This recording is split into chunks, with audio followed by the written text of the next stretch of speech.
మీడియాలో మర్యాదపూర్వకమైన పోస్టులు పెడుతున్నారని. నానా చండాలం చేసిన ఆర్జీవి పోలీసులకు తప్పించి అందరికీ దొరుకుతున్నాడు. ఏంది ఇది? ఎలా ఇంటర్వ్యూలు ఎలా ఇచ్చేస్తున్నాడు?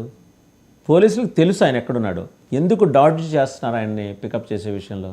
అంటే you want to continue the drama? లేదు సార్, 100% ఆర్జీవి దొరకడం మాత్రం ఖాయం. ఎందుకంటే ఖాయం ఏంటంటే ఆయన ఉన్నాడు, very much available in Hyderabad. ఆయన ఇంటర్వ్యూలు ఇస్తున్నాడు. ఖాయం ఏంటి? Is it not the failure of AP police? అదే సార్ చెప్పబోతున్నాను. ఒకసారి చూద్దామా రామ్ గోపాల్ వర్మ ఏం మాట్లాడారో చూద్దామా ఒక్కసారి, మీరు కూడా చూడండి. Okay. Extremely sorry to disappoint.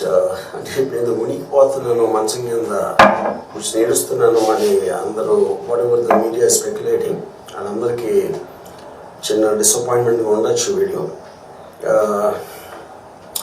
ఇక్కడ పాయింట్ ఏంటంటే I just want explain the whole concept.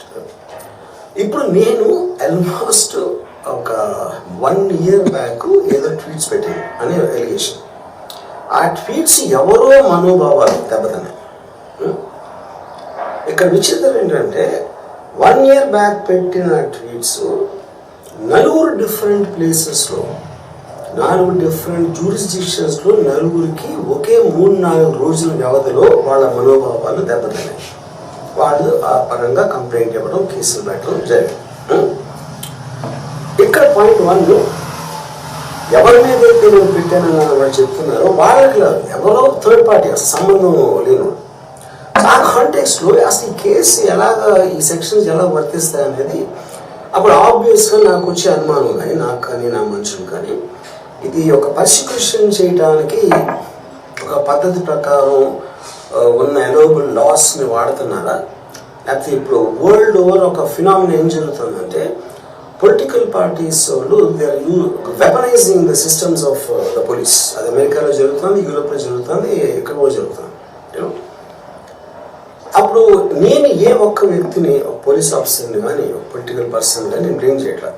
I think it happens in certain ఒక ఏమంటుందని ఒక వే, అది అందరూ కూడా ఎంతో కొంత అది రైట్. చూసాం కదా సుజాత గారు ఇప్పుడు ఆర్జీవి ఏదంటే రకరకాల కథనాలు ఆర్జీవి అబ్స్కాండింగ్ అని వస్తున్నాయి. ఈ మేకపోతు గంభీరం లోపల వంకిపోతుంది, బయటికి మేకపోతు గంభీరం ప్రదర్శిస్తున్నాడు. వెపనైజింగ్ ద సిస్టమ్ అంటే useless fellow you should understand what is that. ఎందుకంటే ఎవరినైతే అవమానపరిచారో ఆ వ్యక్తి కంప్లైంట్ చేశాడు కాదు. ఇప్పుడు నా యొక్క అధికారి కానివ్వండి, నా యొక్క యాజమాన్యానికి అధినేత కానివ్వండి, యజమాని కానివ్వండి, నేను ఒక ఆ యొక్క వ్యవస్థలో సిబ్బంది అయినప్పటికి కూడా మా యొక్క వ్యవస్థను అవమానించపరిచినా కానీ లాలో సిస్టంలో లా ఉంది. కంప్లైంట్ ఎవరు చేశారు అని మాట్లాడుతున్నారు కదా, ఆయన మీడియాకి ఇంటర్వ్యూలు ఇస్తున్నాడు, అతను చెప్పేది ఎందుకంటే ప్రజలకు తెలవాలా, how different kind of person is అనేది తెలవాలా. ఎందుకంటే నేను నా యొక్క యజమాని కానీ, నా నాయకుడు కానీ అవమానపరిచినప్పుడు కంప్లైంట్ చేసే అధికారం అందరికీ ఉంటుంది, వెసులుబాటు ఉంటుంది.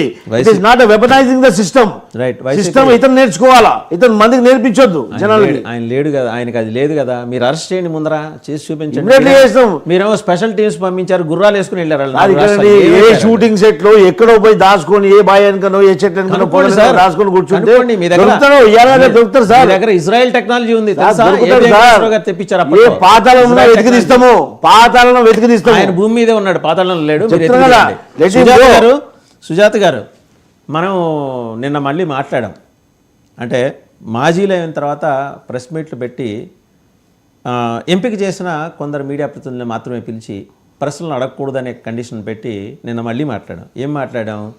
మేము శుద్ధపూసలం, పులుకడిగిన ముత్యాలం, ఛార్జ్షీట్లో మా పేరేం లేదని. ఎస్, ఎఫ్బిఐ ఛార్జ్షీట్లో ఏపీ సీఎం అని ఉంది. ఏపీ సీఎం అంటే ఆ సమయానికి ఛార్జ్షీట్ ఫైల్ చేసే సమయానికి ఎవరున్నారు? ఆయనే ఉన్నారు.